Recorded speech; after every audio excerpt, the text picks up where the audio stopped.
Coming up, our most wanted. He's got a long record and a new drug charge. The feds say he may be in Albany. Also, a shocking story out of Vermont. A family is beaten by an intruder. The earth moves under their feet in California, and a risky mission to the South Pole is a success for our Air National Guard. The news begins now.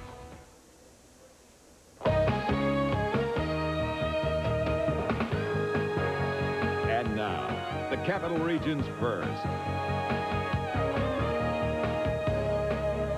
Fox News at 10.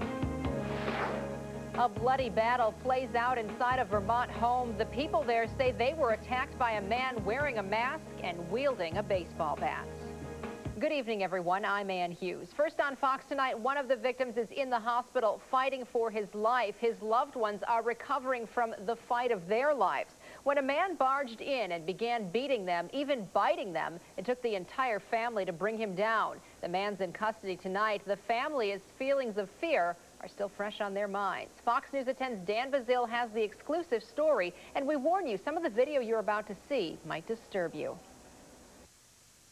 I don't care if he gets life. It's not going to count for what he did to us. Marianne Chandler says she's lucky to be alive. Thursday night, this man, David Rivers, allegedly came into her home wearing a ski mask, carrying a baseball bat, and bludgeoning her boyfriend half to death. We would have been beat to death and nobody would have known. Chandler says she heard a scream from the living room, thought her boyfriend Robert Engel was playing with the cat, but he was being attacked.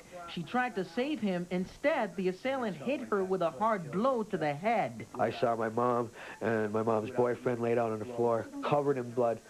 So my first reaction, I just grabbed him. It was like something right out of the movie. I mean, there was blood all over the place, on the walls, on the chair, on the couch. Chris's wife, Carolyn, sprinted out of the shower, saw blood splattered on her baby.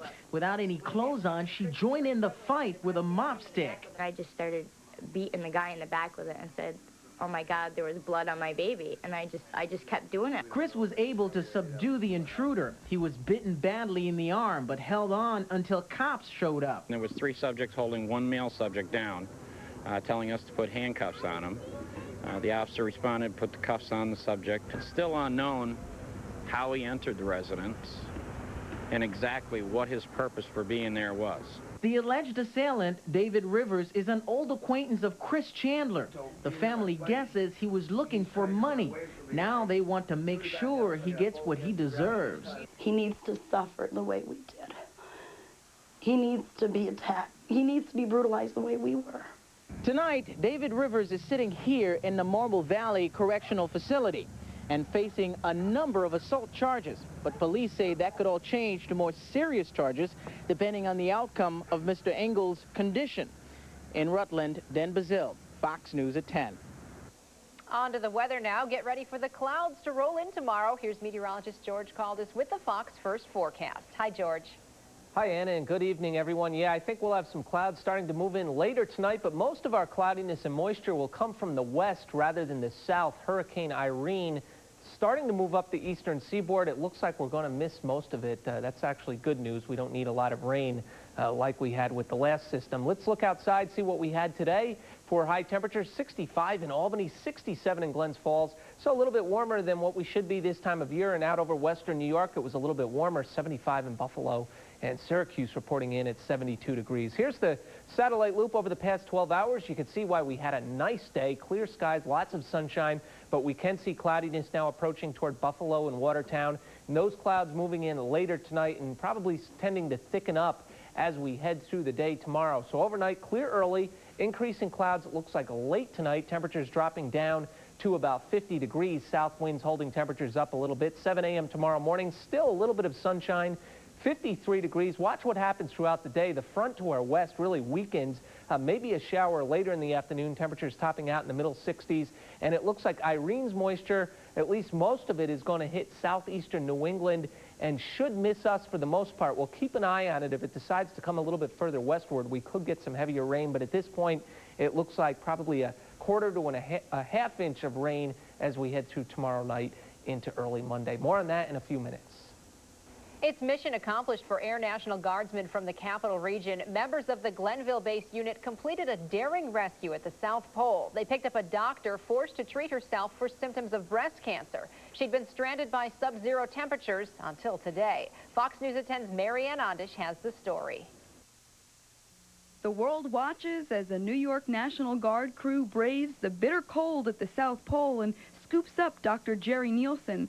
She found a lump in her breast in June, and before today's rescue, had no choice but to treat herself with chemotherapy. We were very, very delighted to have the opportunity to do it. We had our top-notch crew on board, and they did an outstanding job in some tough conditions.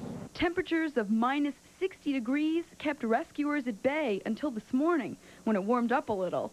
The entire 109th Airlift Wing, all 1,200 members, were pulling for the trapped doctor. In some way, shape, or fashion, everyone in the wing, you know, from the commander's secretary all the way through to the folks in civil engineering, play some kind of a role in this. Of that 1,200, 30 people actually went on the flight. They left from here in Glenville on Wednesday of last week for the long trip to the South Pole.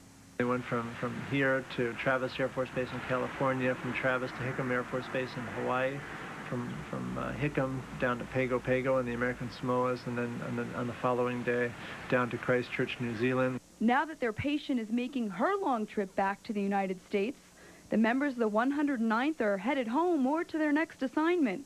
They carry with them a sense of accomplishment for having risked their lives to save someone with no way out. It makes you feel pretty good to help somebody out. A lot of the times things just become routine, and this is out of the ordinary. Perhaps the words "miracle mission accomplished" best describe the outcome. Marianne Ondish, Fox News at 10.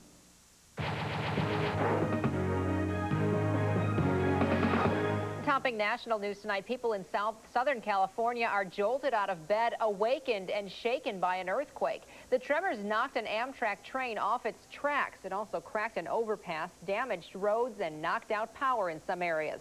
Very few injuries are reported. The earthquake had a magnitude of 7. Its center, the Mojave Desert.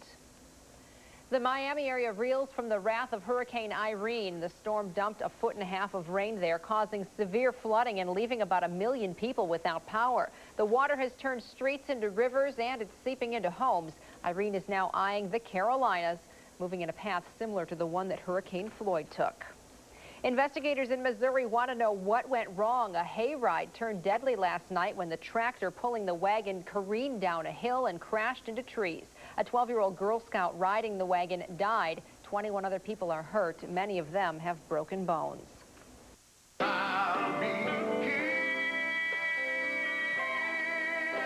A solemn day for friends and family of Wilt Chamberlain. They gathered in California to pay tribute to the former basketball great, remembering him for his love of trivia questions and his willingness to help others. Chamberlain died Tuesday of heart failure. He was 63 years old.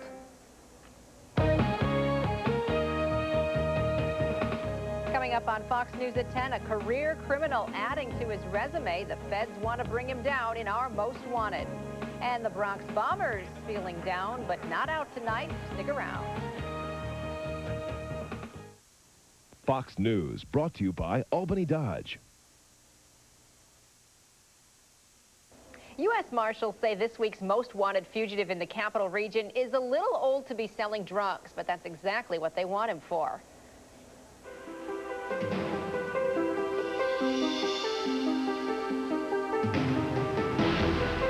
This is John Becker. U.S. Marshals say this 53-year-old has prior drug and sex offense arrests.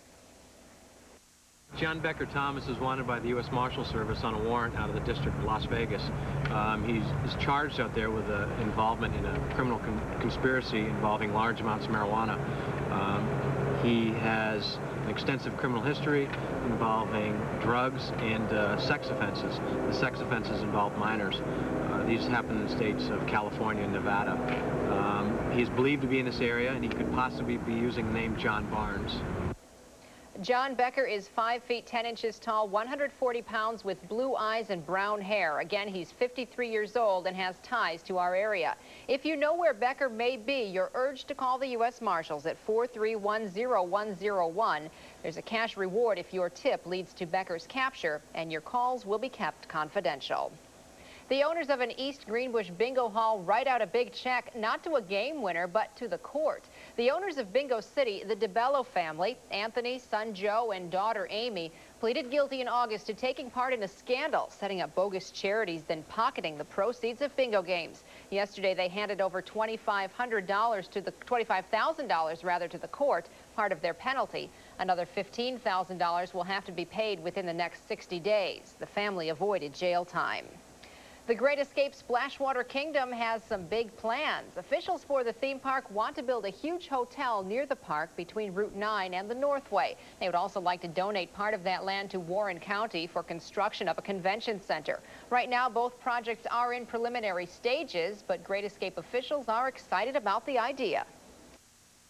We believe in a convention center. Whether it's located here or not, we just think the county really would benefit from having a convention center. And if it's in Lake George, that's great. We just think it should get done.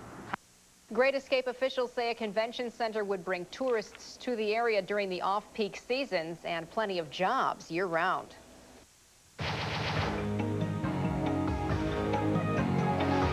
Topping world news tonight, vacation takes a deadly turn for German tourists in Turkey. A truck hit the tour bus head-on that they were riding in the western part of Turkey. 6 German tourists died, 24 more are hurt. The driver of the truck was also killed. Witnesses say the truck was trying to pass another vehicle, and that's how it ended up in the bus's path.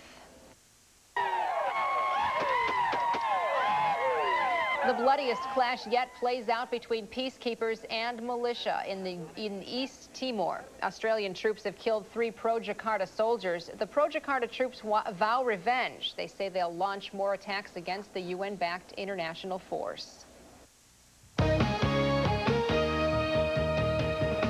Ahead on Fox News at 10, the weather may turn a little foul. We'll get our ducks in a row next.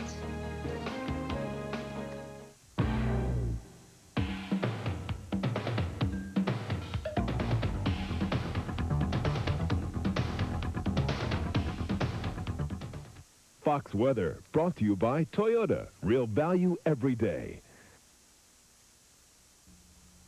And now, Fox Weather with George Caldes. Welcome back. Well, the big weather story is Hurricane Irene, and yesterday at this time it looked like the moisture from Irene was going to come northward right into New York and New England. At this point, it looks like we're going to catch a break, and most of the moisture should veer out to sea. We'll keep our fingers crossed on that one. Outside, a fairly nice evening. We have clear skies at the Albany International Airport, humidity at 84%. 56 degrees, a dew point of 51. Now, the winds have gone calm. The temperature dropped off about 3 degrees during the past hour, but we've had basically a southerly wind, and we don't expect temperatures to go down too much tonight, probably into the middle 40s and lower 50s across a viewing area, depending on your location. Currently 56 in Albany and Glens Falls, 54 in Poughkeepsie, New York City, reporting in at 61 degrees to the east, Boston 60. And again, we have clear skies over the region, so still some room for those temperatures to drop off a few more degrees, and we could see clouds again starting to move into the St. Lawrence Valley and western New York. We will start to see some of those later tonight. Here's the loop over the past 12 hours, and we can see the eastward progression of the cloudiness, and they thicken up pretty good, again, over extreme western New York into Michigan. This is not a real strong system as far as precipitation goes. We can see some showers crossing Michigan, Indiana, and Ohio. Looks like some showers getting toward Buffalo later tonight. This is not, again, a big precipitation maker. The real moisture we have to watch out for is off to the south. Again, we had a very nice day, lots of sunshine today and milder temperatures. Then the clouds thicken up over the outer banks of North Carolina, South Carolina, Georgia. There's a hurricane warning in effect from Savannah to Cape Hatteras. And most of the rain has now pushed off of the Florida coastline, just skimming the southeast coast. Again, hurricane warnings in effect from Savannah, Georgia, up to Cape Hatteras. Then things quiet down over the center of the country, and look what we have tonight. Over the Colorado Rockies, some snow fell today over parts of Colorado. Not a heavy snowstorm, but certainly an indicator that Old Man Winter is starting to close in on us. Here's the 12-hour loop or 24-hour loop of Irene, and we can see it has weakened somewhat. The winds are now at 80 miles per hour. It's 250 miles to the south of Charleston, South Carolina. Again, it's moving north, so still some problems for Georgia, South Carolina, and North Carolina. Again, we're keeping an eye on it, but it looks like most of it going out to sea. This cool front right here has some chilly air behind it over the Dakotas and Minnesota. Temperatures today dropping off into the 40s, and look, tomorrow they'll only have highs in the 40s. One more mild one for us, topping out around 65 degrees, and then that front closes in on us as we head through the day. The clouds will thicken up, maybe a little bit of sunshine tomorrow, a shower late in the day, a better chance of some showers tomorrow night into Monday morning, but the heaviest moisture, again, we'll watch it, but it looks like that's going to stay out to sea. So our forecast tonight, clear early, some increasing clouds late tonight, temperatures dropping down to about 50, a south wind around 10 miles per hour. Tomorrow, lots of clouds, some sunshine, especially in the morning, a late day shower possible, near 65 for a high temperature. A better chance of some rain showers tomorrow night. We'll keep an eye on that system. It looks like most of the rain coming from the cold front. 46 tomorrow night. Monday, cooling down 53, 26 Monday night, and some cool weather coming in for Tuesday and Wednesday with highs only in the 40s, overnight lows in the 20s. That's your next 4 days. We'll see you right back here tomorrow night. Coming up in sports, why is a sip from these shoes so sweet? And the Yankees are soured, suffering from rocket failure in Boston. Rich has the scoop next in Fox Sports.